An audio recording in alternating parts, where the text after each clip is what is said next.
यानंतर एक सविस्तर बातमी पाहणार आहोत। मुख्यमंत्री भूपेंद्र पटेल राज्यपालांची भेट घेऊन नव्या मंत्र्यांची यादी सुपूर्द करतील। सकाळी 11:30 वाजता मंत्रिमंडळ विस्तार होणार आहे। शपथविधी सोहळा पार पडणार आहे। मंत्रिमंडळ विस्तारात सुमारे 10 नवीन मंत्री मंत्रिमंडळात सामील होऊ शकतात। सध्याच्या मंत्रिमंडळातील जवळपास निम्मे मंत्री बदलले जाऊ शकतात। रात्री उशिरा भाजप अध्यक्ष जे.पी. नड्डा यांच्या उपस्थितीत झालेल्या बैठकीनंतर मंत्रिमंडळाच्या अंतिम यादीत बदल करण्यात आले। मुख्यमंत्री राज्यपालांची भेट घेतल्यानंतर नव्या मंत्र्यांना माहिती देण्यात येईल। सूत्रांकडून मिळालेल्या माहितीनुसार भूपेंद्र पटेल यांच्या नव्या मंत्रिमंडळात जुने मंत्री पुरुषोत्तम सोलंकी, कुंवरजी बावरिया, प्रफुल्ल पानसरिया, ऋषिकेश पटेल, हर्ष संघवी आणि कनू देसाई यांना काल रात्री नव्या मंत्रिपदासाठी फोन आलेला आहे।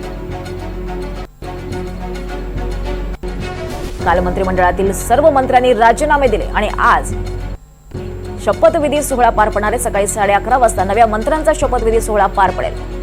मुख्यमंत्री भूपेंद्र पटेलांनी राज्यपालांची या निमित्तानं भेट घेतली आहे। तर भाजपची खास रणनीती काय आपण पाहूया। गेल्या 3 वर्षात गुजरातच्या मंत्रिमंडळात बदल नव्हता।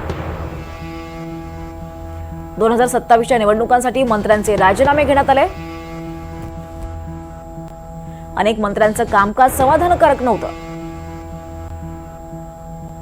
सत्ताविरोधी लाट टाळण्यासाठी बदलाची आवश्यकता आहे। जुन्या प्रभावशाली नेत्यांना पुन्हा जबाबदारी मिळण्याची शक्यता वर्तवण्यात येते। पाटीदार ठाकोर या समाजाला मंत्रिमंडळात प्राधान्य देण्यात येईल असं कळतंय।